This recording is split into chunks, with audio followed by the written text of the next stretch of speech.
السلام علیکم ورحمۃ اللہ وبرکاتہ۔ الحمدللہ رب العالمین والصلاة والسلام علی اشرف الانبیاء والمرسلین وعلی آلہ واصحابہ اجمعین، اما بعد۔ معزز و مکرم سامعین اور حاضرین کرام، الحمدللہ جامعہ انواریہ کے زیر اہتمام مختلف کتابوں کی آڈیو اور ویڈیو ریکارڈنگ کا سلسلہ جاری ہے۔ تفسیر جلالین کی ریکارڈنگ کا سلسلہ ہم نے شروع کیا تھا الحمدللہ پارے 28، اور پچھلے درس میں سورہ تحریم کا آغاز ہوا تھا۔ انشاءاللہ کوشش یہ کریں گے کہ آج کے درس میں پارے 28 مکمل ہو اور ساتھ ہی ساتھ پارے 29 شروع بھی ہو جائے۔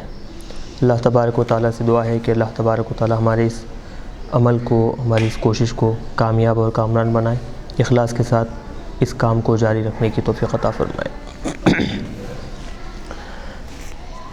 بسم اللہ الرحمن الرحیم۔ کل کے درس میں خاص طور پر جو واقعہ بیان کیا گیا تھا حضرت عائشہ صدیقہ رضی اللہ عنہا اور حضرت حفصہ رضی اللہ عنہا کا، اس کے بارے میں جو چیزیں اللہ تبارک و تعالیٰ کی طرف سے بتائی گئی تھی، احکامات اتارے گئے تھے، وہ ساری چیزوں پر گفتگو ہوئی، اور آخر میں ایک اللہ تبارک و تعالیٰ کی طرف سے ایک چھوٹی سی، یوں سمجھیں کہ اصلاح کا ایک جو سخت طریقہ ہوا کرتا ہے، اللہ تبارک و تعالیٰ نے ازواج مطہرات کے بارے میں ان کے لیے یہ ایک طریقہ استعمال کیا۔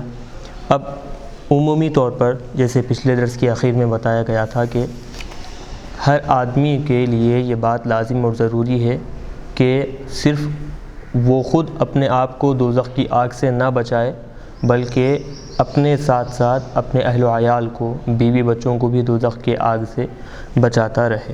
تو اب یہاں پر وہ حکم دیا جا رہا ہے، یا ایھا الذین آمنوا قوا انفسکم واہلیکم نارا، کہ اے ایمان والو تم اپنے آپ کو اور اہل و عیال کو دوزخ کی آگ سے بچاؤ۔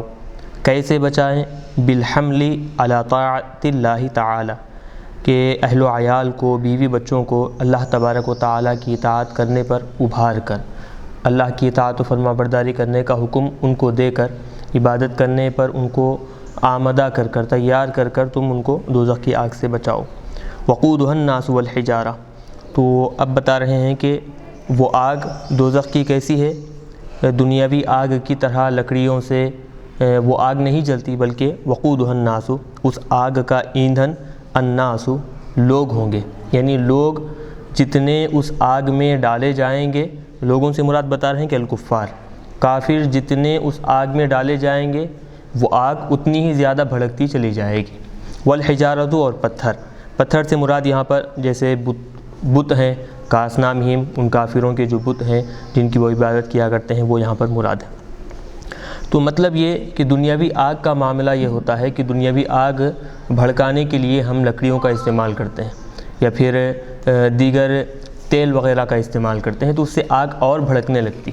جہنم کی آگ کا معاملہ ایسا نہیں ہے، بلکہ اس میں کافر جتنے ڈالے جائیں گے اس آگ میں مزید اور اضافہ ہوگا، اس کی حرارت، اس کی گرمی اور مزید بڑھتی ہی چلی جائے گی۔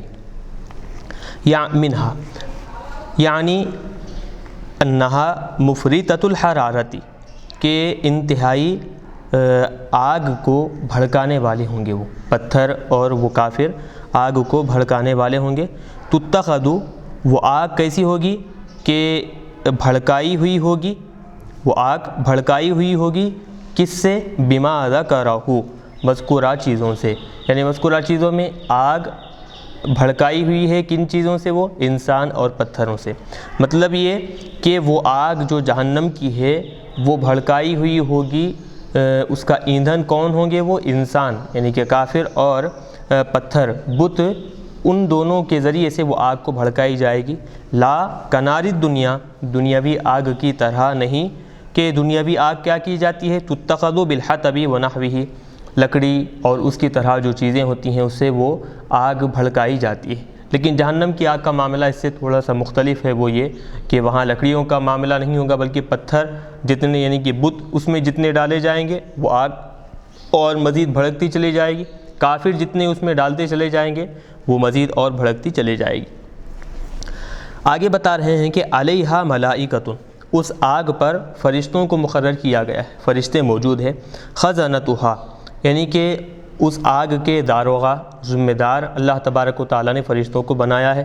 تعداد کیا ہے، کتنی ہیں وہ لوگ، بتا رہے ہیں عدتہم 19 کہ وہ کل 19 فرشتے اللہ تبارک و تعالیٰ نے ان کے لیے 19 ہیں، تو 19 فرشتے آگ کے جہنم کی ذمہ داری کے طور پر، داروغہ کے طور پر 19 فرشتوں کو وہاں پر رکھا گیا ہے، جیسے کہ یہ تعداد کا تذکرہ آگے پارے 29 میں سورہ مدثر میں بیان کیا جائے گا، کما سیأتی فی المدثر۔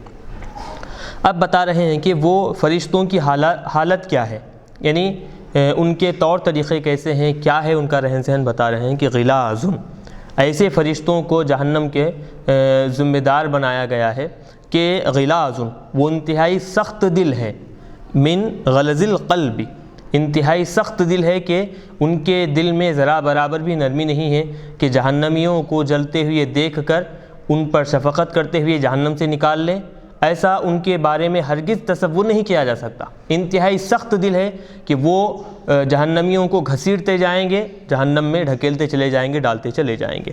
شداد، اور انتہائی سخت ہے کس میں، فی البطشی، پکڑنے میں، یعنی طاقت کے اعتبار سے بھی انتہائی سخت ہے کہ کوئی ان سے چھوٹ کر بھاگ نہیں سکتا، پکڑ ایسی کہ کوئی ان سے چھٹکارا حاصل نہ کرے، اور سختی ایسی کہ کسی ایک جہنمی کے بارے میں بھی وہ نرمی کا برتاؤ نہ کریں۔ ایسے سخت دل اور سخت طاقتور فرشتوں کو اللہ تبارک و تعالیٰ نے جہنم کا ذمہ دار بنایا ہے، اور ان کا معاملہ یہ ہے لا یعصون اللہ ما امرہم، کہ اللہ تبارک و تعالیٰ نے ان فرشتوں کو جو حکم دیا ہے وہ کبھی اللہ تبارک و تعالیٰ کے اس حکم کی نافرمانی نہیں کرتے۔ لا یعصون اللہ ما امرہم، اللہ نے جو حکم فرشتوں کو دیا ہے وہ کبھی اس حکم کی نافرمانی نہیں کرتے۔ اب یہ ما امرہم کے بارے میں بتا رہے ہیں کہ یہ ما امرہم بدل بن رہا ہے اللہ اسم جلالہ سے، بدل من الجلالتی، تو اللہ مبدل منہ اور ما امرہم اس کا بدل، تو معنی ہوں گے اللہ کی نافرمانی، یعنی اللہ نے جن کاموں کا حکم دیا ہے ان کاموں میں وہ نافرمانی نہیں کرتے۔ ای لا یعصون ما امر اللہ، اللہ نے جو حکم دیا ہے اس حکم کی نافرمانی وہ لوگ نہیں کرتے، یعنی وَيَفْعَلُونَ مَا يُؤْمَرُونَ، جن کاموں کے کرنے کا ان کو حکم دیا گیا ہے وہ فوری طور پر کر گزرتے ہیں، سوچتے بھی نہیں، بس اللہ کا حکم آتے ہی وہ کام کرنے کے لیے، پورا کرنے کے لیے آمادہ اور تیار ہو جاتے ہیں۔ تو اب اس آیت میں دیکھیں، یہ جو پوری آیت ہے، اس آیت میں 3 چیزوں کا تذکرہ ہے۔ ایک تو یہ کہ اہل ایمان کو حکم دیا گیا ہے، ایمان والوں کو حکم دیا گیا ہے کہ اپنے ساتھ ساتھ اپنے اہل و عیال، بیوی بچوں اور گھر بار والوں کو بھی کیا کریں، دوزخ کی آگ سے بچائیں، ایک تو یہ۔ اور دوسری چیز اس میں دوزخ کی آگ کی صفت بتائی گئی ہے کہ آگ، کافر جب اس میں گرتے جائیں گے، یہ بت جب آگ میں ڈالے جائیں گے تو وہ آگ مزید بھڑکتی چلی جائے گی، 2 چیزیں۔ تیسری چیز اس آیت میں بتائی گئی ہے کہ جو جہنم کے جو داروغہ ہیں، جو ذمہ دار فرشتے ہیں، ان کی حالت ایسی ہے کہ وہ انتہائی سخت دل ہے، وہ کسی کے ساتھ نرمی سے پیش نہیں آتے۔ آگے بتا رہے ہیں، اب یہ جو بار بار جو حکم دیا گیا ہے اس میں دیکھیں کیا ہے، یہ لا یعصون اللہ ما امرہم، اس میں بات پوری سمجھ میں آئی تھی کہ اللہ تبارک و تعالیٰ نے جو حکم دیا ہے وہ اللہ کے حکم کی نافرمانی نہیں کرتے۔ پھر آگے بتا رہے ہیں وَيَفْعَلُونَ مَا يُؤْمَرُونَ، جن کاموں کے کرنے کا ان کو حکم دیا گیا ہے وہ کر گزرتے ہیں۔ تو بار مکرر لانے کی وجہ کیا ہے، تاکید کے طور پر بیان کرنے کے لیے کہ فرشتے ہرگز اللہ کے حکم کی نافرمانی نہیں کرتے، کسی بھی مقام پر کسی بھی کام میں وہ نافرمانی کا تصور اپنے ذہن میں آنے نہیں دیتے۔ تو اب اس آیت میں، یہ جو آیت گزری ہے اس میں بتا رہے ہیں کہ وَالْآیَةُ تَخْوِیفٌ لِلْمُؤْمِنِینَ عَنِ الْاِرْتِدَادِ، اس آیت میں خاص طور پر ایمان والوں کو ڈرانا ہے کہ کہیں وہ مرتد نہ ہو جائیں، اسلام چھوڑ کر غیر اسلام میں دوسرے مذہب کو قبول نہ کریں، مرتد اگر ہوں گے تو معاملہ ان کا یہی ہوگا جو ابھی پیچھے بتایا گیا ہے۔ ایک تو ایمان والوں کو ڈرانا ہے، اور دوسرے ان منافقوں کو ڈرانا ہے جو صرف اپنی زبان سے ایمان قبول کیے ہیں، دل ان کے ایمان سے خالی ہے۔ وَلِلْمُنَافِقِينَ الْمُؤْمِنِينَ، وہ منافق جو کہ ایمان لے آئے ہیں بِأَلْسِنَتِهِمْ، اپنی زبانوں سے، دُونَ قُلُوبِهِمْ، ان کے دل ایمان سے خالی ہیں، ایمان نہیں لائے ہیں وہ اپنے دلوں سے، تو ان لوگوں کو بھی ڈرانا ہے۔ یعنی ایمان والوں کو اس بات سے ڈرانا ہے کہ وہ مرتد ہونے سے، ارتداد سے بچے رہیں، اور منافقوں کو بھی ڈرانا ہے کہ وہ وقت رہتے ایمان قبول کر لیں، پورے طور پر اسلام میں داخل ہو جائیں، منافقت کو ترک کر دیں، ورنہ ان کا انجام کار وہی ہوگا جو پچھلی آیت میں بیان کیا گیا ہے۔ ترک کر دے، چھوڑ دینا، منافقت جو ہے وہ اس کو چھوڑ دیں، نفاق اپنے دلوں سے نکال پھینکیں، پورے طور پر اسلام میں داخل ہو جائیں، تو ان کے لیے یہی کامیابی اور کامرانی کا ذریعہ ہے۔ آگے بتا رہے ہیں یا ایھا الذین کفروا لا تعتذروا اليوم، یاد رکھیں کہ جب قیامت کا دن قائم ہوگا اور اللہ تبارک و تعالی ہر ایک کا فیصلہ سنا دے گا، تو اس وقت کسی آدمی کو عذر پیش کرنے کی گنجائش نہیں رہے گی، خاص طور پر کافر جو ہے ان کو تو ذرا برابر بھی عذر پیش کرنے کی وہاں پر گنجائش نہیں، کوئی وقت مہلت نہیں دی جائے گی۔ تو اب اس کے بارے میں بتا رہے ہیں یا ایھا الذین کفروا، اے کافرو، لا تعتذروا اليوم، آج تم کسی طرح کا عذر پیش مت کرو، یقال لهم ذلک عند دخولہم النار، یعنی کہ یہ کب کہا جائے گا؟ جب وہ کافر جہنم میں داخل ہوتے رہیں گے تو اس وقت وہ معروضہ کریں گے کہ کاش ہمیں تھوڑی سی مہلت دی جائے، ہم نے ایسا گناہ نہیں کیا تھا، ہمارا ارادہ نہیں تھا۔ تو الغرض کافر آگ سے بچنے کے لیے، جہنم کے عذاب سے بچنے کے لیے جو بھی عذر پیش کریں گے، تو اس وقت ان کے لیے کہا جائے گا کہ لا تعتذروا اليوم، آج تم کسی قسم کا عذر پیش مت کرو، کیوں؟ لأنہ لا ينفعکم، آج عذر پیش کرنا تم کو کچھ فائدہ نہیں پہنچائے گا۔ آج معاملہ یہ ہے انما تجزون ما کنتم تعملون، آج صرف اور صرف تم کو جو کام تم دنیا میں کیا کرتے تھے اس کا بدلہ دیا جائے گا۔ انما تجزون ما کنتم تعملون جزاءہ، جو کام تم دنیا میں کیا کرتے تھے برائی کا، اس کا تم کو آج بدلہ پورا دیا جائے گا۔ آگے بتا رہے ہیں یا ایھا الذین آمنوا توبوا الی اللہ توبۃ نصوحا، اے ایمان والو اللہ تبارک و تعالیٰ کے دربار میں خالص توبہ کرو، توبوا الی اللہ توبۃ نصوحا، توبہ کرو خالص توبہ۔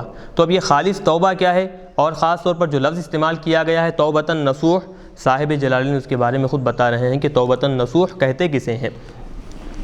پہلے لفظ دیکھیں، نصوح بفتح النون و ضمها، نصوحا نصوحا دو طرح اس کو پڑھا گیا ہے، یعنی معنی کیا ہے؟ توبتاً صادقتاً کے معنی میں، یعنی سچی توبہ کرو، لوگوں کے دکھانے کے لیے تائب بن کر توبہ کرتے ہوئے لوگوں کے سامنے بناؤ سنگار کے طور پر کہ یہ لوگوں کے ذہن میں بات ڈالیں کہ توبہ کر لیا ہے، نیک بن گیا ہے، یہ ارادہ تمہارا نہ ہو، بلکہ صدق دل سے سچی توبہ کرو۔ بِأَن، کیسے؟ وہ بھی طریقہ بتا رہے ہیں کہ بِأَن لَا يُعَادَ إِلَى الذَّنْبِ، کہ کبھی آئندہ گناہ کی طرف نہیں لوٹایا جائے گا، یعنی ایسی توبہ کرو کہ پھر اس کے بعد کبھی گناہ کی طرف نہ لوٹے گا۔ وَلَا يُرَادُ الْعَوْدُ إِلَيْهِ، اور نہ گناہ کی طرف لوٹنا یہ بھی مناسب نہیں ہے، اور نہ گناہ کی طرف لوٹنے کا ارادہ آئے یہ بھی درست نہ ہو۔ ایسی توبہ کرو کہ جس میں نہ گناہ کی طرف لوٹنا ہو اور نہ ہی گناہ کی طرف لوٹنے کا ارادہ ہو، یہ توبہ توبۃ النصوح کہی جاتی ہے۔ مفسرین اکرام نے یہاں پر توبۃ النصوح کے بہت سے معنی بتائے ہیں، تو بہرحال یہاں پر عموماً اکثر مفسرین جو مراد لیتے ہیں توبۃ النصوح سے وہ ہے خالص توبہ، یعنی ایسی توبہ کہ جس میں کسی قسم کی ملاوٹ یا پھر کسی قسم کی دوسری چیزیں اس میں ملی ہوئی نہ ہوں، تو اسے خالص توبہ کہتے ہیں، ریاکاری اور دیگر چیزوں سے۔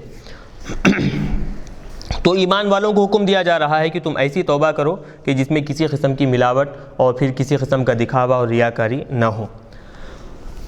فائدہ کیا ہوگا اسی توبہ کا؟ تو بتا رہے ہیں عسیٰ ربکم، امید ہے کہ تمہارا رب ان یکفر عنکم سیئاتکم، یہ توبہ کرنے کی وجہ سے تم سے تمہارے گناہوں کو میٹ دے، معاف کر دے۔ ترجیۃً تقع، تو اب یہ امید کے بارے میں بتا رہے ہیں کہ ترجی امید جو ہے، یہ امید ہے کہ ایسا معاملہ اللہ تبارک و تعالیٰ کے دربار سے پیش آئے۔ مطلب یہ کہ اگر آدمی توبہ کرے یا پھر آدمی اگر کوئی کام کرے تو اللہ پر یہ ذمہ داری لازم نہیں کہ وہ اس کام کو قبول کرے، ممکن ہے اللہ تبارک و تعالیٰ چاہے تو قبول کرے، چاہے اس کام کو رد کر دے، یہ اللہ تبارک و تعالیٰ کی مرضی ہے۔ تو انسان کی طرف دیکھتے ہوئے عسیٰ یعنی امید کے لیے جو لفظ استعمال کیا جاتا ہے عربی زبان میں وہ لفظ استعمال کیا گیا ہے، تو یہ امید انسان کی طرف سے ہے، اللہ تبارک و تعالیٰ کی طرف سے نہیں ہے۔ عسیٰ ربکم ان یکفر عنکم سیئاتکم، تو امید ہے کہ تمہارا رب تمہارے گناہوں کو میٹ دے، معاف فرما دے۔ وَيُدْخِلُكُمْ جَنَّاتٍ تَجْرِي مِن تَحْتِهَا الْأَنْهَارُ، اور تم کو داخل کرے ایسی جنتوں میں، ایسے باغات میں کہ جس کے نیچے سے نہریں جاری ہوں گی۔ یوم لا یخزی اللہ النبی والذین آمنوا معہ، چلیے اب یہاں تک بات بالکل آسان تھی، سمجھ میں آ گئی۔ اب بتا رہے ہیں کہ کافروں کا ایک خیال تھا، ایک تصور کافر یہ اپنے ذہنوں میں بٹھائے ہوئے تھے کہ جیسے دنیا میں کافر اعلیٰ مقام پر ہیں، خوشحال زندگی گزارتے ہیں، مالدار ہیں، ہر اعتبار سے دنیا میں ان کو خوشی حاصل ہو رہی ہے، خوشی مل رہی ہے، تو مسلمانوں کی طرف دیکھیں تو مسلمانوں میں اکثر و بیشتر طبقہ جو ہے وہ تنگ دست معلوم ہوتا ہے، محتاج معلوم ہوتا ہے، غریب اور فقیر معلوم ہوتا ہے۔ تو کافر یہ سمجھنے لگے، بلکہ اپنے ذہن میں یہ بات پکے طور پر 100% اتار لیے کہ جیسے ہم دنیا میں خوشحال ہیں، قیامت تو قائم نہیں ہوگی، اگر لو بالفرض قیامت قائم ہو آخرت میں بھی ہم خوشحال رہیں گے جیسے کہ ہم دنیا میں خوشحال ہیں۔ اور یہ جو مسلمان ہیں، مومنین ہیں، جیسے دنیا میں محتاج ہیں، حاجت والی زندگی گزار رہے ہیں، آخرت میں بھی یہ لوگ حاجت والی زندگی گزاریں گے، فقر و فاقہ ہی ان کی زندگی کا وہاں پر بھی مقصد رہے گا، وہاں ایسی ہی زندگی گزاریں گے۔ تو کافر یہ اپنی طرف سے تصور کرنے لگے، تو اللہ تبارک و تعالیٰ ان کا جواب دے رہے ہیں کہ یوم لا یخزی اللہ النبی والذین آمنوا معہ، کہ اس دن اللہ تبارک و تعالیٰ حضور پاک علیہ الصلوۃ والسلام کو اور جو لوگ حضور پاک علیہ الصلوۃ والسلام کے ساتھ حضور پر اور اللہ پر ایمان لائے ہیں ان کو رسوا نہیں کرے گا۔ تو اب یہ جو محتاجگی ہے، فقر ہے، حاجت مندی ہے، یہ ایک طرح سے رسوائی ہے جو کہ دنیا میں اگرچہ کہ مسلمان اس کو برداشت کر پا رہے ہیں، لیکن آخرت میں اللہ تبارک و تعالیٰ ہرگز ایسی ذلت اور ایسی رسوائی مسلمانوں کو عطا نہیں فرمائے گا، بلکہ معاملہ ان کا یہ کہ ایمان والوں کی شان یہ ہوگی کہ نورہم یسعی بین ایدیہم، کہ ان کا نور یعنی نور ایمان ان کے سامنے چلتا رہے گا، امامہم ان کے سامنے چلتا رہے گا، یعنی ہوگا یہ کہ آدمی کا جتنا ایمان ہوگا، دنیا میں جتنا پختہ ایمان وہ رکھا کرتا تھا، اس کے اعتبار سے اللہ تبارک و تعالیٰ ہر ایمان والے آدمی کو نور عطا فرمائے گا۔ تو بتایا جاتا ہے کہ لوگوں کے ایمان کے درجات اتنے زیادہ ہوں گے کہ ایک آدمی اس کا ایمان کا درجہ یہ ہوگا کہ اس کی روشنی صرف اور صرف اس کے سامنے پڑے گی، دوسرا آدمی یہ کہ اور تھوڑے آگے پڑھے گی، تیسرا آدمی اور تھوڑے آگے، حتیٰ کہ ایک آدمی کا ایمان اور پھر اس کی روشنی اتنی زیادہ ہوگی کہ اگر وہ مغرب میں چلے گا تو مشرق تک اس کی روشنی پھیلتی ہوئی نظر آئے گی۔ تو ایمان جس کا جتنا پختہ ہوگا، جتنا مضبوط ہوگا، اللہ تبارک و تعالیٰ قیامت کے دن اس ایمان والے مومن آدمی کو اتنا ہی زیادہ نور اور اتنی زیادہ روشنی عطا فرمائے گا۔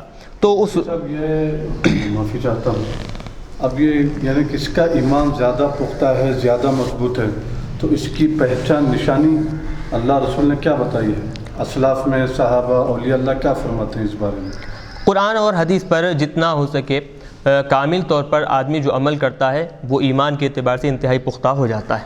قرآن پر عمل کرنا، احکام قرآنی پر اور حضور پاک علیہ الصلوۃ والسلام کے بتلائے ہوئے طریقے پر آدمی جتنا عمل کرتا ہے، جتنا عمل کرتا جائے گا، عمل کے اعتبار سے کیا ہے وہ اس کا ایمان بالکل پختہ ہوتا چلا جائے گا۔ تو آخرت کا معاملہ بھی بتا رہے ہیں کہ جس کا ایمان دنیا میں جتنا مضبوط اور پختہ تھا، آخرت میں اس کو اتنا ہی زیادہ نور عطا کیا جائے گا۔ تو وہ نور کی جو روشنی ہوگی، آدمی اس روشنی میں چلتا ہوا نظر آئے گا، آگے بڑھتا ہوا نظر آئے گا۔ وَيَكُونُ بِإِيمَانِهِمْ يَقُولُونَ اچھا اب یہاں پر بتا رہے ہیں کہ وہ روشنی کس سے ہوگی؟ وہ ان کے ایمان کی وجہ سے ہوگی، جتنا ایمان ہوگا، جیسا ایمان ہوگا، وہ روشنی ان کو ویسی عطا کی جائے گی۔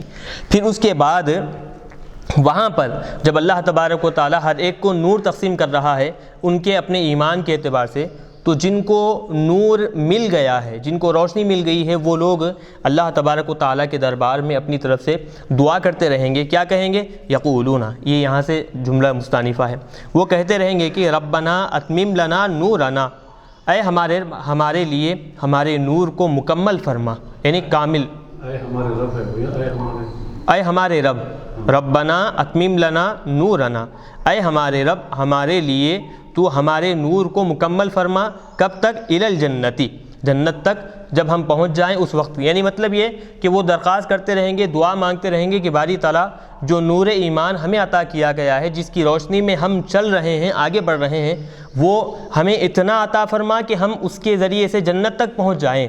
ایسا نور نہ ہو کہ ہم جنت تک پہنچنے سے پہلے وہ نور ختم ہو جائے، ایسا ہمیں عطا نہ فرما، یہ کہیں گے۔ اور پھر والمنافقون یطفئوا نورہم، ربنا اتمم لنا نورنا، اے ہمارے رب ہمارے لیے ہمیں ایسا نور عطا فرما کہ اس نور کی روشنی میں ہم الی الجنت، جنت تک پہنچ جائیں۔ ایسا نہ ہو کہ وہ نور کی روشنی ایسی دھیمی پڑ جائے، جنت تک پہنچنے سے پہلے وہ نور کی روشنی ختم ہو جائے، ایسا نور ہمیں عطا نہ فرما۔ سبحان اللہ سبحان اللہ۔ آگے بتا رہے ہیں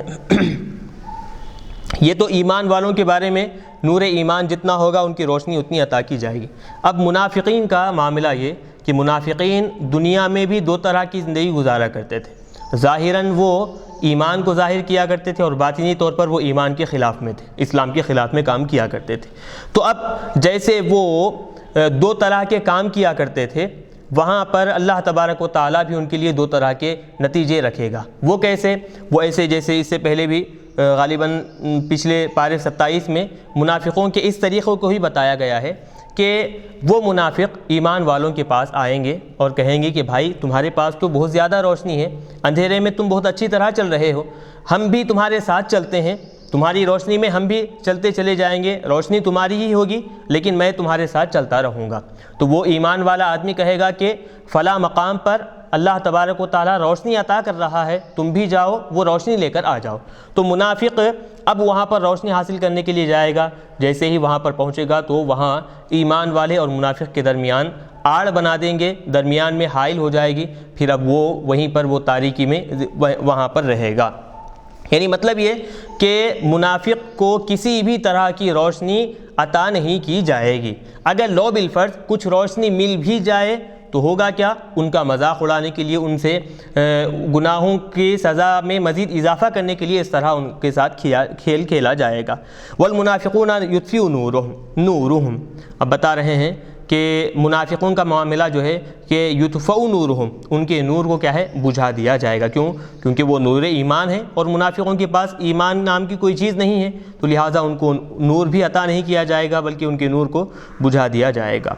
تو اہل جنت جو نور کی روشنی میں چلتے رہیں گے، تو جیسے ابھی بتایا گیا کہ جو دعا کریں گے تو اس دعا میں مزید اور ایک لفظ اضافہ یہ کریں گے، واغفر لنا ربنا، اے ہمارے رب تو ہماری بخشش عطا فرما، ہمیں بخش دے، انک علی کل شیء قدیر، بے شک تو ہر چیز پر قادر ہے، قدرت رکھتا ہے۔ چلیے اب یہاں پر ایک سوال پیدا ہوتا ہے کہ یہ جو نور ایمان ہے، لوگ جہاں اس نور کی روشنی میں جہاں چلتے رہیں گے، یہ کب عطا کیا جائے گا؟ پل صراط پر جانے سے پہلے، یا پھر پل صراط پر، یا پھر پل صراط پار ہونے کے بعد جنت تک جانے کا جو راستہ ہے وہاں پر عطا کیا جائے گا؟ تو تینوں مقامات میں یہ نور ایمان کس مقام میں عطا کیا جائے گا؟ تو مفسرین بتاتے ہیں کہ یہ جو نور ایمان عطا کیا جائے گا پل صراط پر جانے سے پہلے، یعنی میدان محشر سے پل صراط پر جانے کا جو درمیانی مسافت جو راستہ ہے وہاں پر جانے کے لیے نور ایمان عطا کیا جائے گا۔ چلیے آگے بتا رہے ہیں، یا ایھا النبی جاہد الکفار والمنافقین، اے نبی صلی اللہ علیہ وسلم آپ کافروں سے تلوار کے ذریعے سے جہاد کیجئے، والمنافقین اور منافقوں سے بھی جہاد کیجئے۔ کس کے ذریعے سے؟ اپنے دلائل کے ذریعے سے، اور پھر اپنی زبان کے ذریعے سے آپ کیا کیجئے؟ ان سے جہاد کیجئے۔ وغلظ علیہم، اور ان کے ساتھ سختی کا برتاؤ کیجئے، نرمی سے نہیں، ان پر سختی سے پیش آئیے۔ کیسے؟ بالانتحار والمقت، انتحار یعنی جھڑکنا، ان کو جھڑک کر، والمقت، مقت یمقت ناراض ہونا، یعنی ان سے اظہار ناراضگی کر کر اور پھر ان کو جھڑک کر ان کے ساتھ سختی سے پیش آئیے۔ کیوں؟ کیونکہ ان کافروں کا اور منافقوں کا انجام ومأواہم جہنم، ان دونوں کا انجام جہنم ہے، وبئس المصیر ہوئی، اور جہنم کیا ہی برا ٹھکانہ ہے۔ چلیے اب یہاں تک بات ہوئی۔ اب آگے ایک کافروں کا ایک جو خیال تھا، جو تصور تھا، اس کا رد کیا جا رہا ہے، اور رد بھی اس انداز میں کہ واقعات کی شکل میں مختصر طور پر مثالیں دے کر وہاں پر بیان کیا جا رہا ہے۔ پہلے دیکھیں کہ کافر یہ تصور کرتے تھے، اور خاص طور پر قریش جو اہل مکہ تھے، پورے قریش کا جو تعلق ہے آگے جا کر، قبیلہ قریش کا تعلق آگے جا کر حضور پاک علیہ الصلوۃ والسلام کے نسب سے مل جاتا ہے، پورے قبیلہ قریش کا، یعنی یوں سمجھیں کہ اکثر و بیشتر جو مکہ کے رہنے والے لوگ ہیں، خاص طور پر قبیلہ قریش کے، تو ان کا تعلق آگے جا کر، یعنی اوپر دادا پردادا کے پاس جا کر ان کا حسب نسب حضور پاک علیہ الصلوۃ والسلام سے مل جاتا ہے۔ تو کافر کہنے لگے، خاص طور پر قریش مکہ کے جو کافر ہیں، ان لوگوں نے کہا کہ اگر واقعی لو بالفرض قیامت قائم ہو اور جہنم وغیرہ نام کی کوئی چیز ہو تو ہم حضور پاک علیہ الصلوۃ والسلام کے رشتہ دار ہیں، حضور کے رشتہ دار ہونے کی حیثیت سے جہنم کبھی ہم کو عذاب میں نہیں جلائے گی۔ تو کافر اپنی طرف سے یہ طریقہ، یہ خیال بنا لیے کہ ہم حضور کے رشتہ دار ہونے کی وجہ سے جہنم کی آگ ہمیں ہرگز نہیں جلائے گی۔ تو اب کیا رشتہ داری کی وجہ سے کوئی کافر جہنم کے عذاب سے بچ سکتا ہے؟ اس کا جواب دینے کے لیے اللہ تبارک و تعالیٰ نے یہاں پر 4 مثالیں بطور تمثیل کے بیان فرمائے۔ پہلی مثال دیکھیں، ضرب اللہ مثلا للذین کفروا، کافروں کے لیے اللہ تبارک و تعالیٰ نے مثال بیان کی ہے۔ کس کی مثال؟ پہلی امرأۃ نوح، حضرت نوح علیہ السلام کی بیوی، وامرأۃ لوط، اور حضرت لوط علیہ السلام کی بیوی، کانتا تحت عبدین من عبادنا صالحین، وہ دونوں کے دونوں حضرت نوح اور حضرت لوط علیہ السلام کی بیویاں وہ ہمارے 2 نیک بندوں کے ماتحت تھیں، یعنی ان کی خدمت میں تھی، ان کی پرورش میں تھی، ان کے نکاح میں تھیں، لیکن فخانتاہما فی الدین، لیکن وہ دونوں کے دونوں ان دونوں سے خیانت کیے، یعنی دونوں بیویاں دونوں نبیوں سے خیانت کیے فی الدینی، دین کے معاملات میں۔ کیسے؟ اذ کفرتا، اس طور پر کہ وہ کیا کیے؟ کفر اختیار کیے، اپنے شوہر جو نبی ہیں، نبی برحق ہیں، ان پر ایمان نہیں لائے۔ وکانت امرأۃ نوح، اور حضرت نوح علیہ السلام کی بیوی، واسمھا واحلہ، بیوی کا نام جو بتایا جاتا ہے واحلہ ہے۔ تقول لقومہ، کام کیا تھا؟ وہ اپنی قوم سے کہا کرتی کہ انہ مجنون، کہ یہ جو ہے نوح علیہ السلام یہ مجنون ہے، یہ لوگوں کے درمیان جا کر بات پھیلایا کرتی تھی۔ وامرأۃ لوط، اور پھر حضرت لوط علیہ السلام کی بیوی، واسمھا واعلہ، اور بیوی کا نام حضرت لوط علیہ السلام کے بتایا جاتا ہے کہ واعلہ ہے۔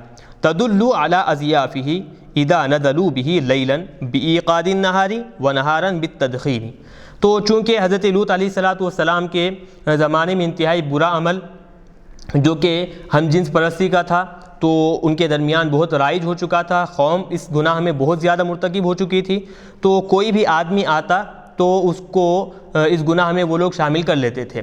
تو جو کوئی آدمی حضرت لوط علیہ السلام کے پاس مہمان بن کر آتا تو یہ حضرت لوط کی جو بیوی ہے واعلہ، وہ کیا کرتی؟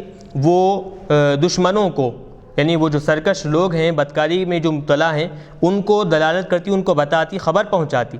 کیسے؟ کسی کو بھیج کر یا پھر کسی کے ذریعے سے نہیں، بلکہ دن میں اگر کوئی آدمی آتا تو کیا کرتی؟ دھواں گھر کے اوپر اڑا دیتی تھی، تو لوگ سمجھ جاتے کہ حضرت لوط کے گھر میں کوئی مہمان بن کر آئے ہیں۔ اور رات کے وقت میں اگر کوئی مہمان آتا تو گھر کے سامنے یا پھر گھر کے کسی ایک حصے میں آگ کو سلگایا کرتی تھی۔ تو اس طرح وہ دونوں کے دونوں، حضرت لوط کی بیوی، حضرت نوح علیہ السلام کی بیوی، دونوں کے دونوں نیک بندوں کی صحبت میں ہونے کے باوجود بھی، نیک بندوں کے رشتے میں ہونے کے باوجود بھی وہ کفر اختیار کی۔ اب اس کے بعد نتیجہ کیا ہوتا ہے؟ فَلَمْ يُغْنِيَا عَنْهُمَا مِنَ اللَّهِ شَيْئًا، تو اب وہ دونوں کے دونوں، حضرت نوح اور حضرت لوط، ان دونوں کو اللہ تبارک و تعالیٰ کے عذاب سے کچھ بھی نہیں بچا سکے۔ تو اب وقیلہ، اور آگے دیکھ لیں، وقیل لہما، اور ان دونوں سے کہا گیا، یعنی دونوں بیویوں سے کہا گیا، ادخلا النار مع الداخلین من کفار قوم نوح و قوم لوط، قوم لوط علیہ السلام اور پھر قوم نوح کے جو کافر ہیں، جو کافر جہنم میں داخل ہونے والے ہیں، ان کافروں کے ساتھ تم دونوں بھی داخل ہو جاؤ۔ تو اب یہاں پر دیکھیں، وہ جو عقیدہ کافروں کا، کفار مکہ کا تھا کہ ہم حضور کے رشتہ دار ہیں، ہم کو آگ کیسے جلائے گی، تو اب اس کا جواب دیتے ہوئے اللہ تبارک و تعالیٰ نے کہا کہ تم تو رشتہ دار ہو، لیکن انبیاء کرام کا معاملہ یہ ہے کہ انبیاء کی اگر بیوی بھی کافر ہو تب بھی اللہ تبارک و تعالیٰ اس کو نہیں بخشتا۔ بیوی جو کہ شوہر کے انتہائی قریب ہوا کرتی ہے، ہر ایک مقام میں، ہر ایک لمحے میں، اور پھر ہر مقام پر وہ ایک دوسرے کے ساتھ رہا کرتی ہیں، تو خاص قریب رہنے والی بیوی کو بھی اللہ تبارک و تعالیٰ معاف نہیں کرتا جبکہ وہ حالت کفر میں ہو۔ تو تم تو رشتہ دار ہو، اور رشتہ دار دور کے وہ بھی، تو تم کو اللہ تبارک و تعالیٰ کیسے معاف فرمائے گا؟ ایک بات ہوئی۔ یہ تو 2 نیک بندوں کے ماتحت 2 کافر بیویاں تھیں تو ان کا انجام یہ ہوا۔ اب اس کا بالکل الٹا دیکھیں آپ کہ حضرت آسیہ جو کہ نیک دل تھی، پاک باز تھیں، مومنہ تھیں، حضرت موسیٰ علیہ السلام پر ایمان لائی تھیں اور وہ رشتہ ازدواج میں تھیں، نکاح میں تھیں فرعون کے۔ تو اب اوپر دونوں شوہر نیک تھے، بیویاں کافر تھیں۔ اب یہاں پر یہ مثال جو دی گئی ہے کہ بیوی نیک ہے، شوہر کافر ہے، تو اب اس کو دیکھیں وَضَرَبَ اللَّهُ مَثَلًا لِلَّذِينَ آمَنُوا امْرَأَتَ نُوحٍ، جو لوگ ایمان لائے ہیں اللہ تبارک و تعالیٰ نے ان لوگوں کو مثال بیان کی ہے۔ حضرت کس کی؟ فرعون کی بیوی آمنت بموسیٰ، وہ حضرت موسیٰ علیہ السلام پر ایمان لائی تھی، وَاسْمُهَا آسیہ، اور ان کا نام بتایا جاتا ہے کہ آسیہ ہے۔ ایمان لانے کی وجہ سے فعذبها فرعون نے ان کو عذاب دیا۔ کیسے عذاب دیا؟ بِأَنْ أَوْتَدَ يَدَيْهَا وَرِجْلَيْهَا، اس طور پر کہ ان دونوں کے ہاتھ میں، ان کے ہاتھوں میں اور ان کے پیروں میں میخ ٹھونک دیا، میخ مار دیا، یعنی بڑے بڑے کیلے مار دیا۔ وَأَلْقَى عَلَى صَدْرِهَا رُوحًا عَظِيمًا، اور ان کے سینے پر انتہائی بڑی چکی جس کے ذریعے سے آٹا پیسا جاتا ہے ان کے سینے پر رکھا۔ وَاسْتَقْبَلَ بِهَا الشَّمْسَ، اور پھر کیا کیا؟ ان کو سورج کے سامنے ڈال دیا۔ تو ایسا سخت عذاب صرف اور صرف فرعون نے حضرت آسیہ کو دیا، کیوں؟ موسیٰ علیہ السلام پر ایمان لانے کی وجہ سے۔ اتنا عذاب ہونے کے باوجود، حالانکہ دیکھیں خواتین کے پاس کیا ہے؟ ہمت بہت کم ہوا کرتی ہے، پست ہمتی خواتین میں زیادہ ہوتی ہے، لیکن یہاں پر حضرت آسیہ کا جذبہ ایمانی دیکھیں کہ اتنا سخت کہ ہاتھوں میں پیروں میں کیل ٹھونکنے کے باوجود بھی، اور پھر وزنی چکی سینے پر رکھ کر گرم تپتی ہوئی ریت میں ڈالنے کے باوجود بھی وہ ایمان سے نہیں پھریں، تو اللہ تبارک و تعالیٰ نے ان کے لیے کیا چیز مقرر کر دی؟ اب دیکھیں فَكَانَتْ إِذَا تَفَرَّقَ عَنْهَا مَنْ وُكِّلَ بِهَا، کہ حضرت آسیہ کی دیکھ بھال کے لیے جو آدمی مقرر کر دیا گیا ہے، جیسے ہی وہ حضرت آسیہ سے دور ہوتا ذَلَّلَتْهَا الْمَلَائِكَةُ، تو فرشتے حضرت آسیہ کو سایہ دیتے ہوئے نظر آتے تھے، تو فرشتے حضرت آسیہ پر اپنے پروں کو پھیلاتے اور پھر ان کو اپنے آغوش رحمت میں لیا کرتے تھے۔ تو یہ معاملہ، یہ فضیلت اللہ تبارک و تعالیٰ حضرت آسیہ کو عطا فرمایا ہے۔ اب بتا رہے ہیں اذ قالت، جب انہوں نے، حضرت آسیہ نے کہا، فی حالت تعذیبی، جب فرعون عذاب دے رہا تھا تو عذاب دینے کی حالت میں انہوں نے کہا رب ابنی لی عندک بیتن فی الجنت، اے باری تعالیٰ تو میرے لیے اپنے پاس جنت میں ایک گھر عطا بنا دے۔ چنانچہ ہوا بھی وہی، فکشف لہا، چنانچہ پردے حجاب رحمت کے کھول دیے گئے، فرأتہ، اب اور حضرت آسیہ نے جنت میں ان کے لیے جو گھر مقرر کیا گیا ہے، جو بنایا گیا ہے، آپ نے دنیا میں ہی اس کا مشاہدہ کیا، تو اس گھر کے مشاہدہ کرنے کی وجہ سے فسہل علیہ التعذیب، جو عذاب ان پر دیا جا رہا تھا وہ عذاب ان پر بالکل آسان اور پھر ہلکا محسوس ہونے لگا۔ وَنَجِّنِي مِن فِرْعَوْنَ وَعَمَلِهِ، اور پھر دعا کرتی رہیں کہ باری تعالیٰ فرعون اور اس کے عمل سے، یہ جو عذاب مجھے فرعون کی طرف سے مل رہا ہے اسے تو مجھے نجات دے۔ وَنَجِّنِي مِنَ الْقَوْمِ الظَّالِمِينَ، اور پھر ظالم قوم سے تو مجھے نجات عطا فرما، یعنی ظالم قوم سے یعنی اہل دین ہی، فرعون کے دین والے جو ہے، فرعون کے ماننے والے جو لوگ ہیں وہ ظالم قوم کے ہیں، تو ان سے مجھے نجات عطا فرما۔ چنانچہ اسی مقام پر فقبض اللہ روحہا، اللہ تبارک و تعالیٰ نے ان کی روح کو قبض فرما لیا، یعنی وہیں پر ان کا انتقال ہو گیا۔ یہ ایک بات ہوئی۔ دوسری بات، حضرت ابن کیسان سے یہ بات مروی ہے کہ وہ باحیات ہیں، انتقال ان کا نہیں ہوا ہے، بلکہ رفعت الی السماء حیۃ، حالت زندگی میں باحیات جنت میں ان کو اٹھا لیا گیا ہے، وہی تأکل و تشرب، وہ جنتی غذا سے کھا رہے ہیں اور پی رہے ہیں، یہ حضرت ابن کیسان کا قول ہے۔ یہ ایک تو یہ خاتون ہو گئی کہ جو کافر کی زیر پرورش تھیں، لیکن اپنے جذبہ ایمانی میں ایسے پختہ تھیں کہ لاکھ ظلم ہونے کے باوجود بھی وہ ایمان سے پھرنے کے لیے تیار نہیں ہوئی۔ آگے اور ایک واقعہ بیان کیا جا رہا ہے حضرت مریم کا، وَمَرْيَمَ عطف علی امرأۃ فرعون، جو آمنو امرأۃ فرعون جو پیچھے لفظ آیا تھا تو اس پر اس کا عطف ہے، وَمَرْيَمَ ابنۃ عمران التی احسنت فرجہا، اور ایمان والوں کے لیے اللہ تبارک و تعالیٰ مثال بیان کرتا ہے حضرت مریم جو کہ حضرت عمران کی بیٹی ہیں، ان کی التی احسنت فرجہا، کہ جنہوں نے اپنی شرمگاہ کی پوری طور پر حفاظت فرمائی، فنفخنا فیہ من روحنا، ہمارے روح کو ہم نے ان میں پھونکا، یعنی ہم نے پھونکا مطلب وہ جبرائیل، ہمارے حکم سے حضرت جبرائیل امین علیہ الصلوۃ والسلام پھونکے حیث نفخ فی جیبی درعیہا، ان کے کرتے کا جو گریبان تھا وہاں پر آپ نے پھونک ماری، بخلق اللہ فعلہ الواصل الی فرجہا، کہ اللہ تبارک و تعالیٰ جو اس فعل کو پیدا فرمایا، اس عمل کو اللہ تبارک و تعالیٰ نے پیدا فرمایا، الواصل الی فرجہا، جو کہ پہنچنے والا تھا کہاں؟ حضرت مریم علیہ السلام کی فرج تک۔ تو بہرحال ایک کنایتاً یہ لفظ استعمال ہوا ہے کہ اللہ تبارک و تعالیٰ کے حکم سے حضرت جبرائیل امین علیہ الصلوۃ والسلام ایک پھونک مارے، تو وہ پھونک کا اثر حضرت مریم علیہ السلام اپنے شکم میں محسوس کرنے لگے، فحملت بعیسیٰ، اور وہاں پر حضرت عیسیٰ علیہ الصلوۃ والسلام کی وہ حاملہ بن گئیں۔ حضرت عیسیٰ علیہ الصلوۃ والسلام ان کے شکم میں جلوہ افکن ہو گئی، جلوہ افروز ہو گئے۔ وصدقت بکلمات ربہا، اور پھر وہ اپنے رب کی کلمات کی تصدیق کرنے لگی۔ رب کے کلمات کی یعنی بشرائعہ، رب کے جو شریعتیں ہیں، جو احکامات ہیں، ان کو صدق خلیل سے ماننے لگیں، اس کی تصدیق کرنے لگی۔ وکتبہ، اور پھر وہ کتابیں ہیں جو اللہ تبارک و تعالیٰ کی طرف سے اس زمانے سے پہلے اتاری گئی تھی، ان کتابوں پر ایمان لانے لگیں۔ وکانت من القانتین، اور وہ انتہائی مطیع و فرمانبردار کرنے والی قوموں میں سے ایک تھیں، من القوم المطیعین۔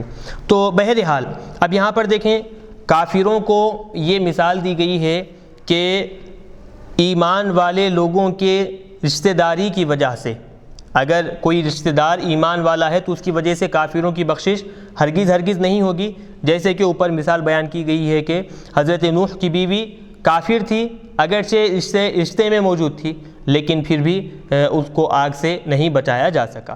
دوسرے معاملات میں ایمان ہی اصل ہے، اگرچہ وہ ایمان کافر کے ساتھ میں ہی کیوں نہ ہو، وہ ایمان قابل قبول ہوگا، جیسے کہ حضرت آسیہ علیہ السلام اور پھر حضرت مریم علیہ السلام کے بارے میں معاملہ بتایا گیا کہ ایمان انتہائی ایسا پختہ ہو کہ ذرا برابر بھی حد سے زیادہ بھی جب ظلم کیا جائے تو اس ایمان میں ذرا برابر بھی کمی اور نقص پیش نہ آئے۔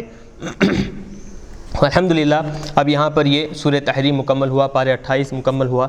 سورہ ملک اب ہم یہاں سے شروع کر رہے ہیں۔